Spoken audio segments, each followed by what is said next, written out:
السلام عليكم ورحمة الله تعالى وبركاته. نحمد الله تعالى على سابغ نعمائه وتوالي آلائه ونستزيده سبحانه وتعالى من فضله ونسأله العون والسداد ونصلي على صفوة أنبيائه وخاتم رسله وأصفيائه وعلى آله وصحبه ومن اتبع هديه إلى يوم الدين وبعد فأعوذ بالله من الشيطان الرجيم بسم الله الرحمن الرحيم يا أيها الذين آمنوا ادخلوا في السلم كافة ولا تتبعوا خطوات الشيطان إنه لكم عدو مبين آمنت بالله صدق الله العظيم وبلغنا رسوله النبي الأمين المتين الكريم ونحن على ذلك لمن الشاهدين والشاكرين والحمد لله رب العالمين. غوث اعظم بمن بے سر و ساما مدد قبلہ دی مدد کعبہ ایما مدد بگرداب بلا افتاد کشتی ضعیفان شکستہ رہ تو پشتی بحق خواجہ عثمان ہارونی مدد کن یا معین چشتی. آئیے عقیدت و احترام کے ساتھ نبی کریم صلی اللہ تعالی علیہ وسلم کی بارگاہ میں اپنی غلامی کا ثبوت دے اور محبت سے درود پاک پڑھیں. اللہم صلی علی سیدنا و شفیعنا و نبینا و مولانا محمد وبارک وسلم. صلاة و سلاما علیک یا رسول اللہ، صلاة و سلاما علیک یا حبیب اللہ صلی اللہ تعالی علیہ وسلم. امام عشق و محبت سیدی سرکار اعلیٰ حضرت رضی اللہ تعالی عنہ فرماتے ہیں انہیں جانا انہیں مانا نہ رکھا غیر سے کام. انہیں جانا انہیں مانا نہ رکھا غیر سے کام. للہ الحمد میں دنیا سے مسلمان گیا، للہ الحمد میں دنیا سے مسلمان گیا. مسلمان بننا تو بڑا آسان ہے، لیکن مسلمان بنے رہنا اور مسلمان بن کر دنیا سے جانا یہ بہت مشکل امر ہے. مسلمان بننا بڑا آسان ہے. ہم نے تو بس یہی سمجھ رکھا ہے ہمارا نام اسلامی ہے ہم مسلمان ہو. نہیں، مسلمان کا مطلب ہوتا ہے اللہ و رسول عز و جل صلی اللہ تعالی علیہ وسلم کی طاعت اور فرما برداری کے لیے اپنے آپ کو وقف کرتے ہیں. اسلام کا مطلب بھی یہی ہوتا ہے، اسلام کا مطلب ہی ہوتا ہے گردن جھکانا. تو آپ اسی وقت تک مسلمان ہیں جب تک اللہ اور اس کے رسول کے فرما بردار ہیں. گردن جھکانا مطلب اللہ اور رسول کی فرما برداری کے آگے اپنی گردن کو جھکا دینا. تو جب تک یہ معاملات ہماری زندگی میں ہے تب تک ہم مسلمان ہیں، کیونکہ اسلام کہتے ہی اسے. اور جیسے ہی اللہ رب العزت کی طاعت اور نبی کریم صلی اللہ تعالی علیہ وسلم کی فرما برداری سے ہم نے منہ موڑا پھر ہم مسلمان نہیں رہ جائیں گے، پھر ہم مسلمان نہیں رہ جائیں گے. انہیں جانا انہیں مانا نہ رکھا غیر سے کام. للہ الحمد میں دنیا سے مسلمان گیا. اور ایک شعر ہے بمصطفیٰ بے رساں خیش را کہ دی ہما اوست. خود کو نبی کریم صلی اللہ تعالی علیہ وسلم کے قدموں تک پہنچا لے. یہی دین ہے، دین اسی کو کہتے ہیں، دینداری اسی کا نام ہے کہ ہر کسی سے ہر باطل نظریات عقائد سے منہ موڑ کر غیروں سے رشتہ توڑ کر نبی کریم صلی اللہ تعالی علیہ وسلم سے رشتہ جوڑ لے، اسی کو دین کہتے ہیں. دین اسی کا نام ہے. بمصطفیٰ بے رساں خیش را کہ دی ہما اوز. خود کو مصطفیٰ جان رحمت صلی اللہ علیہ وسلم کے قدموں میں ڈال دے کہ دین اسی کا نام ہے. وگر بہو نہ رسیدی تمام بولہبیس. اور اگر مصطفیٰ جان رحمت صلی اللہ تعالی علیہ وسلم کے قدموں تک نہ پہنچ سکا تو اس کو بولہبی کہا جاتا ہے. تو یہ ابو لہبی ہے۔ تو دین نام کس کا ہے؟ اللہ اور اس کے رسول صلی اللہ تعالی علیہ وسلم کی طاعت و فرما برداری کرنے کا، اسی کو دین کہتے ہیں۔ ہر وہ نظریہ، ہر وہ عقائد، ہر وہ افکار، ہر وہ سوچ جو ہمیں اور آپ کو اللہ کی بارگاہ سے، رسول اللہ صلی اللہ علیہ وسلم کی بارگاہ سے دور کر دے، ہمیں ایسے تمام افکار و نظریات سے رشتہ توڑ دینا ہے۔ تو مسلمان بننا بڑا آسان ہے، لیکن مسلمان بنے رہنا اور بن کر دنیا سے رخصت ہو جانا، یہ اللہ کی توفیق سے، یہ اللہ کی توفیق سے۔ آیت شریفہ کہ میں نے تلاوت کا شرف حاصل کیا، اللہ رب العزت کا فرمان ہے، یا ایھا الذین آمنوا ادخلوا فی السلم کافہ ولا تتبعوا خطوات الشیطان۔ اے ایمان والو، ادخلوا فی السلم کافہ، پورے طور پر اسلام میں داخل ہو جاؤ۔ رسمن مسلمان نہیں بننا، نام کا مسلمان نہیں بننا ہے، بلکہ مکمل طور پر اسلام میں داخل ہونا ہے۔ وَلَا تَتَّبِعُوا خُطُوَاتِ الشَّيْطَانِ، اور شیطان کی پیروی نہ کرو۔ إِنَّهُ لَكُمْ عَدُوٌّ مُّبِينٌ، بے شک وہ تمہارا کھلا ہوا دشمن ہے، بے شک وہ تمہارا کھلا ہوا دشمن ہے۔ تو صرف رسمن مسلمان بننا یہ اللہ کو مطلوب نہیں، نام کا مسلمان بننا یہ اللہ کو مطلوب نہیں۔ ہمارا لباس فقط اسلامی ہو، ہماری صورت فقط اسلامی ہو، لیکن ہماری سیرت اور ہمارے دل سے اسلام خارج ہو جائے، اللہ رب العزت کو ایسا اسلام پسند نہیں ہے، رب کو ایسا اسلام پسند نہیں ہے۔ بلکہ مسلمان بنے تو اس طرح مسلمان بنے کہ ہماری صورت بھی اسلامی ہو، ہماری سیرت بھی اسلامی ہو، محفل میں بھی ہم مسلمان رہے، تنہائی میں بھی ہم مسلمان رہے، شب و روز چلنا اٹھنا، حتیٰ کہ زندگی کا ہر لمحہ اسلام کا ترجمان بن جائے، اللہ رب العزت کو ایسا مسلمان بننا پسند ہے۔ آج بڑا عجیب مسئلہ ہے، رواداری اور بھائی چارگی کے نام پر بہت سے ہمارے مسلمان کہلانے والے لوگ ایسے ہیں جو ایسے ایسے امور کا ارتکاب کر بیٹھتے ہیں، ایسا ایسا کام کرنے لگتے ہیں جو شریعت کو ناپسند ہے، جو شریعت کو ناپسند ہے۔ نام کیا دیتے ہیں؟ بھائی چارگی، اخوت۔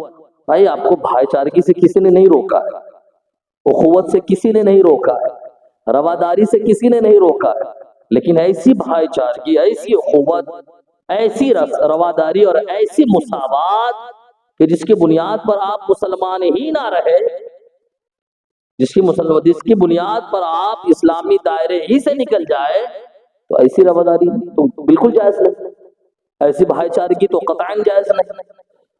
اللہ کے نبی صلی اللہ تعالی علیہ وسلم کے زمانے میں بہت سے صحابہ کرام جو اسلام میں داخل ہوئے، ان میں سے کچھ وہ تھے جو پہلے یہودی تھے، بعد میں اسلام لائے، جیسے حضرت عبداللہ بن سلام رضی اللہ تعالی، اور آپ کے اصحاب، آپ کے ساتھ ایسے لوگ جو نام نہاد مسلمان ہیں، بھائی چارگی کے نام پر کفریات اور شرکیہ عمل تک کا ارتکاب کر بیٹھتے ہیں۔ چونکہ ابھی موسم چل رہا ہے، بہت سے خود کو مسلمانوں کے ٹھیکیدار کہنے والے، خود کو مسلمانوں کا مسیحا بتانے والے، خود کو مسلمانوں کا قائد تصور کرنے والے بہت سے ایسے آپ کو مل جائیں گے ہمارے اور آپ کے درمیان، جو غیروں کے مذہبی تہوار میں جاتے، نہ صرف جاتے ہیں بلکہ وہاں جا کر ان کی رضا کی خاطر، ان کی خوشنودی حاصل کرنے کے لیے شرکیہ کام تک کا ارتکاب کر بیٹھتے ہیں۔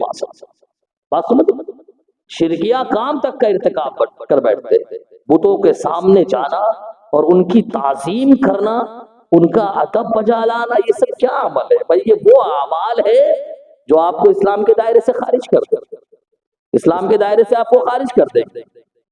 اللہ کے نبی صلی اللہ تعالی علیہ وسلم کے زمانے حضرت عبداللہ بن سلام اور آپ کے کچھ ساتھی تھے جو پہلے یہودی تھے، یہودیت چھوڑ کر انہوں نے اسلام کو قبول کیا۔ چونکہ مذہب یہودیت کے اندر ہفتے کے دن کی تعظیم ہوتی تھی، اسی طرح وہ اونٹ کا گوشت نہیں کھاتے تھے، اونٹ کا دودھ نہیں پیتے تھے، اور ہفتہ یعنی سنیچر کے دن شکار سے لازماً اجتناب کرتے تھے کہ اس دن ہمیں شکار نہیں کرنا، اور ہمیں اونٹ کا گوشت نہیں کھانا ہے، ہمیں اونٹ کا دودھ نہیں پینا ہے۔ یہ یہودیت کے اندر یہ معاملہ تھا۔ تو ان لوگوں نے جو یہودیت چھوڑ کر مسلمان ہوئے، اسلام میں داخل ہوئے تھے، انہوں نے یہ سوچا اپنے ذہن سے، یہ سوچا اپنے آپ سے کہ چونکہ اونٹ کا گوشت کھانا اور اونٹ کا دودھ پینا یہ اسلام میں مباح ہے، اسلام میں جائز کام ہے، کوئی فرض و واجب تو ہے نہیں، بلکہ اسلام میں صرف اس کی حیثیت مباح تک ہے، اباحت تک ہے، لیکن یہودیت کے اندر اس سے بچنا لازم و ضروری ہے، اور اسلام میں مباح ہے، آپ کی مرضی چاہو تو کھاؤ، آپ کی مرضی چاہو تو نہ کھاؤ۔ انہوں نے کیا کیا؟ اونٹ کے گوشت سے پرہیز کرنا شروع کر دیا، اونٹ کے دودھ سے پرہیز کرنا شروع کر دیا۔ انہوں نے یہ سوچا کہ اس طریقے سے اسلام کی خلاف ورزی بھی نہیں ہو رہی ہے اور یہودیت پر عمل بھی ہو جا رہا ہے۔ انہوں نے یہ سوچا۔ اللہ کے نبی صلی اللہ تعالی علیہ وسلم کے بارگاہ میں جب باتیں پہنچی، اس کے بعد رب کا حکم نازل ہو گیا، یا ایھا الذین آمنوا، اے ایمان والو، ادخلوا فی السلم کافہ، اسلام میں داخل ہونا ہے تو مکمل طور پر داخل ہو جاؤ، وَلَا تَتَّبِعُوا خُطُوَاتِ الشَّيْطَانِ، اور شیطان کے نقش قدم پر نہ چلو۔ کیا سمجھ میں آیا؟ اونٹ کا گوشت اور اس کا دودھ جو اسلام میں صرف مباح ہے، صرف ایک امر مباح ہے، آپ کھائے یا نہ کھائے یہ آپ کی مرضی ہے، لیکن انہوں نے مذہب یہودیت کی رعایت اور لحاظ کرتے ہوئے ان چیزوں کو ترک کر دیا۔ اللہ رب العزت نے ان کے خلاف حکم کو نازل فرما دیا۔ تو اس سے یہ بات سمجھ میں آئی کہ جو اسلام کے علاوہ دیگر مذاہب ہے، ہمیں ان کی رعایت اور ان کے لحاظ میں کوئی مباح اگر چیز ہو اسے بھی چھوڑنے کی ہمیں اجازت نہیں ہے۔ یوں تو ہم چھوڑ سکتے، کھائیں یا نہ کھائیں، لیکن دوسرے دین اور دوسرے مذہب کی رعایت میں چھوڑنا یہ قطعاً اسلام کو برداشت نہیں، قطعاً اسلام اس کی اجازت نہیں دیتا ہے۔ لہذا ہم مسلمان بنے ہیں تو جیسے ہی ہم مسلمان بنے، اللہ اور اس کے رسول صلی اللہ تعالی علیہ وسلم کے قوانین کے دائرے میں آ گئے، حدود اللہ کے دائرے میں آ گئے، اور ہر حال میں ہمیں اللہ کے حدود کے اندر رہنا ہے۔ اللہ نے جا بجا قرآن کے اندر اپنے حدود کی پیروی کا حکم نازل فرمایا ہے کہ اللہ کے حدود کی حفاظت کرو، اللہ کے حدود کی حفاظت کرو۔ حدود اللہ سے مراد کیا ہے؟ یعنی شریعت مطہرہ پر عمل کرنا، اسلامی قوانین ہی کے مطابق اپنی زندگی کو گزارنا، اور اسلامی شریعت کا پاس و لحاظ رکھنا۔ بات سمجھ رہے؟ لہذا وہ چیزیں جو اسلام میں مباح ہے، جائز ہے، مستحسن ہے، فرض و واجب نہیں بلکہ جائز اور مستحسن ہے، آپ چاہے تو کریں چاہے تو نہ کریں، ایسی چیزوں کو دوسرے مذہب اور دوسرے دین، دوسرے عقائد کی رعایت اور لحاظ کرتے ہوئے چھوڑنا بھی اسلام نے سے منع قرار دیا ہے۔ اور لہذا جب امر مستحسن، جائز اور مباح چیزوں کو دوسرے کا لحاظ کرتے ہوئے چھوڑنے کو اسلام نے منع قرار دیا ہے، تو ایسا کام جو اسلام میں قطعاً حرام ہو، ایسی چیز کو دوسروں کا لحاظ کرتے ہوئے، دوسروں کی دلجوئی کے خاطر ایسی چیز کا ارتکاب کرنا پھر اسلام کو کیسے پسند ہو سکتا ہے؟ اسلام اسے کیسے برداشت کر سکتا ہے؟ اسی طرح ایسی چیز جو اسلام میں فرض ہو، جو اسلام میں فرض ہو، ایسی چیز کو دیگر مذاہب اور دیگر ادیان باطلہ اور لحاظ میں نہ کرنا، جو اسلام میں فرض ہے کہ کرنا ہی پڑے گا، ایسی چیز کو دوسروں کی رعایت اور لحاظ کرتے ہوئے نہ کرنا، اسلام اسے کبھی بھی برداشت نہیں کر سکتا ہے۔ لہذا جب ہم اسلام میں داخل ہو گئے ہیں تو اسلام ہم سے کہہ رہا ہے کہ رسماً مسلمان نہ بنو، نام کا مسلمان نہ بنو. اگر مسلمان بننا ہے تو کام کا مسلمان بنو. اگر مسلمان بننا ہے حقیقی معنوں میں مسلمان بنو. وہ مسلمان بنو جو اللہ کو مطلوب ہے, جو رسول اللہ صلی اللہ علیہ وسلم کو مطلوب ہے. درود پاک پڑھیں. اللہم صلی علی سیدنا و شفیعنا و نبینا و مولانا محمد مبارک وسلم. صلاۃ و سلام علیک یا رسول اللہ, صلاۃ و سلام علیک یا حبیب اللہ صلی اللہ تعالی علیہ وسلم. عجیب و غریب نظریات کے لوگ ہیں. ارے ہم کیسے مسلمان ہیں, ہم کیسے مسلمان ہیں؟ ہم حیلہ بہانہ کرنا شروع کر دیتے ہیں, ہم حیلے بنانا شروع کر دیتے ہیں دوسروں کی رعایت کے لیے, کہ دوسرے ہم سے ناراض نہ ہو جائے, غیر ہم سے ناخوش نہ ہو جائے. ہم اسلامی شریعت میں حیلے بہانے بنانا شروع کر دیتے ہیں. ارے یہ تو جائز ہی تو ہے, ارے کرو یا نہ کرو تو بھی چلے گا, لیکن یہ ہے کہ ان کو تکلیف نہیں ہوگی.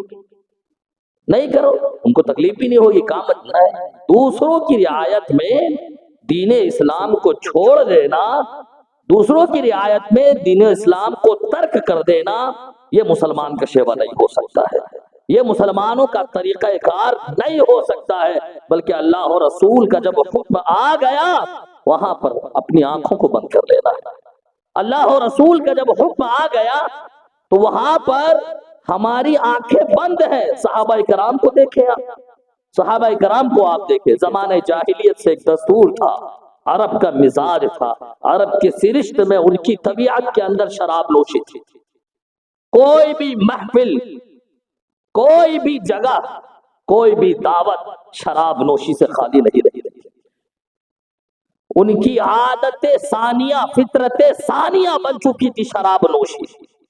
لیکن اللہ رب العزت نے جب شراب کی حرمت کا حکم نازل فرمایا, آپ دیکھیں وہ کیسے اسلام تھے, وہ کتنے پختہ اسلام تھے کہ شراب نوشی ان کے لیے عام سی بات تھی, ان کے محفلوں کی زینت تھی. شراب نوشی نہ ہو تو ان کی محفلیں ادھوری رہا کرتی تھی. یہ اس وقت کا مزاج تھا. اسلام آیا, ابھی شراب کی حرمت نازل نہیں ہوئی, لوگ شراب نوشی کرتے تھے, مسلمان بھی شراب نوشی کرتے تھے, کیونکہ اللہ کی طرف سے حرام ہونے کا جب حکم ہی نہیں نازل ہوا.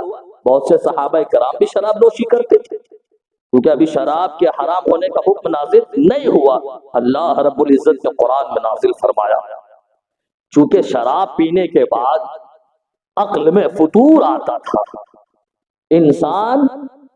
انسانی ذہن و فکر کام کرنا چھوڑ دیتے تھے, تو کچھ صحابہ کرام کے دل میں یہ وسوسہ گزرا کہ نہیں, یہ چیزیں فطرت کے خلاف معلوم ہو رہی ہیں. سرکار کی بارگاہ میں حاضر ہو گئے, عرض کی یا رسول اللہ صلی اللہ تعالی علیہ وسلم, یہ شراب کے بارے میں آپ کیا فرماتے ہیں؟ تو چونکہ ان کی عادت ثانیہ تھی, ان کی عادت تھی, اس لیے نبی کریم صلی اللہ تعالی علیہ وسلم نے فوراً یہ نہیں فرمایا کہ شراب حرام ہے, کیونکہ فوراً آپ فرما دیتے تھے. اور جو نسل در نسل صدیوں سے اگر کسی چیز میں کوئی مبتلا ہو, کسی چیز میں مبتلا ہو, یکا یک اس کو اس چیز سے دور کرنا یہ بڑا مشکل ہوتا ہے. اللہ کے نبی صلی اللہ تعالی علیہ وسلم نے جب انہوں نے دریافت کیا, اللہ کا حکم نازل ہوا, یسألونک عن الخمر والمیسر قل فیہما اثم کبیر ومنافع للناس واثمہما اکبر من نفعہما.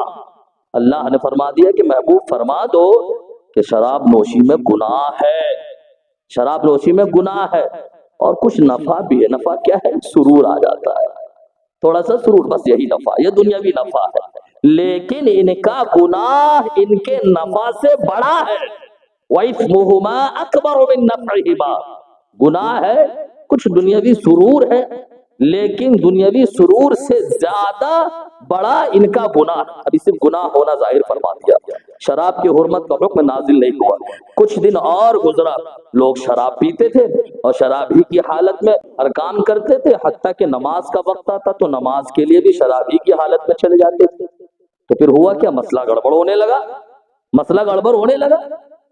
مقتدی بھی نماز شراب میں مست ہے, امام بھی شراب میں مست ہے, اور جب امام شراب میں مست رہے گا تو کیا ہوگا؟ امام جب شراب میں مست رہے گا تب کیا ہوگا؟ تو وہی جو نہیں ہونا تھا وہی ہونے لگا, کہ پڑھنا کچھ اور, پڑھنے لگے کچھ اور. قرآن کی آیتیں اس طریقے سے پڑھنے لگے کہ ان کا معنی بگڑنے لگا. تب انہیں اس بات کا احساس ہوا کہ نہیں، شراب تو ہمارے لیے بہت نقصان دہ ہے، کیونکہ اس سے قرآن کی آیت کو ہم بگاڑ کر پڑھنے لگے ہیں. تو اللہ کے نبی صلی اللہ علیہ وسلم کی بارگاہ میں پھر حاضر ہوئے. پھر رب نے حکم نازل فرمایا، یا ایھا الذین آمنوا لا تقربوا الصلاۃ وانتم سکارا. دیکھو ابھی بھی حرمت کا حکم نازل نہیں ہوا، ابھی بھی حرمت کا حکم نازل نہیں ہوا. رب نے فرمایا، اے ایمان والو، نشہ کی حالت میں نماز نہ پڑھا کرو، نشہ کی حالت میں نماز نہ پڑھا کرو.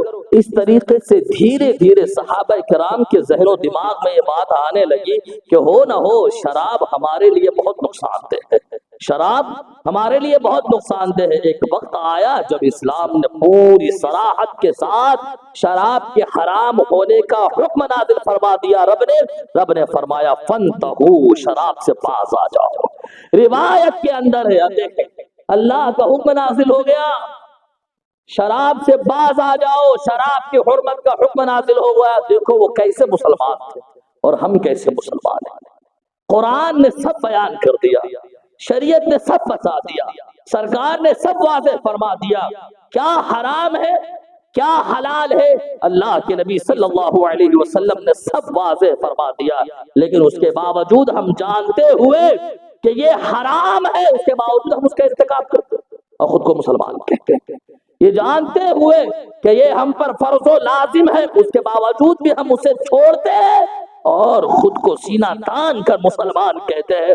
یہ دیکھو سرکار کے زمانے کے مسلمان، صحابہ کرام کا اسلام کیسا تھا. شراب نوشی جو ان کی عادت کے اندر تھی، شراب نوشی جو ان کی فطرت بن چکی تھی، جب اللہ کا حکم نازل ہوا کہ شراب حرام ہے، روایت کے اندر ہے کہ مدینے کے اندر صحابہ کرام نے اپنے اپنے گھروں سے شرابوں کو اس طرح بہانا شروع کیا جیسے لگتا تھا مدینے میں شراب کا سیلاب آ گیا. اللہ کا حکم نازل ہو گیا، بس ختم. لہذا مسلمان کا مطلب یہ ہے کہ اللہ و رسول کی اطاعت و فرما برداری پر اپنی آنکھوں کو بند کر دینا. اللہ نے فرمایا ادخلوا فی السلم کافہ، اسلام میں پوری طور پر داخل ہو جاؤ. دوسروں کی رعایت اور دوسروں کے لحاظ میں ہم اسلام کے دامن کو اپنے ہاتھ سے نہیں چھوڑ سکتے ہیں. یہ مسلمانوں کا شیبہ نہیں ہے، یہ مسلمانوں کا طریقہ کار نہیں ہے. درود پاک پڑھیں، اللہم صلی علی سیدنا و شفیعنا و نبینا و مولانا محمد وبارک وسلم. صلاۃ و سلام علیک یا رسول اللہ صلی اللہ تعالی علیہ وسلم. ہر کوئی جنت کا خواہاں ہے نا، ہے نا بھائی. اللہ ہم سب کا خاتمہ ایمان پر فرمائے، ہم سبوں کو اپنی جنت نعیم میں داخل فرمائے. ہر کسی کی خواہش، ارے وہی تو سب سے بڑی نعمت حاصل ہوگی کیا؟ اللہ کا دیدار. جنتیوں کے لیے سب سے بڑی نعمت جنت نہیں ہے، جنتیوں کے لیے سب سے بڑی نعمت جنت اور جنت کے انعامات نہیں ہے، کوثر و سلسبیل نہیں ہے. سب سے بڑی نعمت جنتیوں کو اس وقت حاصل ہوگی جب جنتی اپنے ماتھے کی نگاہ سے رب کا دیدار کریں گے. رب کا جب دیدار کریں گے ماتھے کی نگاہ سے تو وہ جنت اور جنت کے انعامات کو بھول جائیں گے. تو ہر کسی کی خواہش، اللہ ہم سبوں کا خاتمہ ایمان پر فرمائے، اپنے جنت نعیم میں ہم سبوں کا داخلہ فرمائے. داخل ہونا ہے جنت میں، اتنا آسان تھوڑی ہے اتنا آسان تھوڑی ہے. جنت مشروط شے ہے نا، شرط ہے اس کے لیے، کچھ شرطیں ہیں اس کے لیے. وہ شرطیں کیا ہے؟ اسلام پر عمل کرنا ہے، خواہشات نفسانی کو پاؤں تلے روندنا ہے. بات سمجھ رہے؟ پاؤں تلے روندنا ہے، اللہ کی اطاعت اور اس کی فرما برداری میں زندگی گزارنا ہے. مسلمان مومن بن کر دنیا سے جانا ہے، تب اللہ کی جنتیں ہمارا استقبال کرے.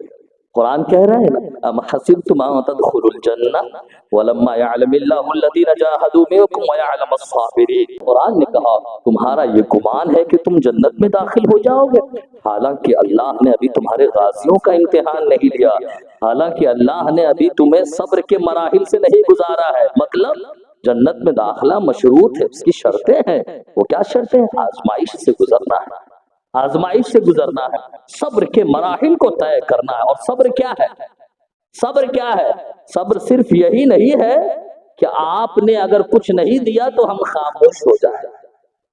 آپ کے خلاف کچھ نہ بولیں، یہی صبر نہیں ہے؟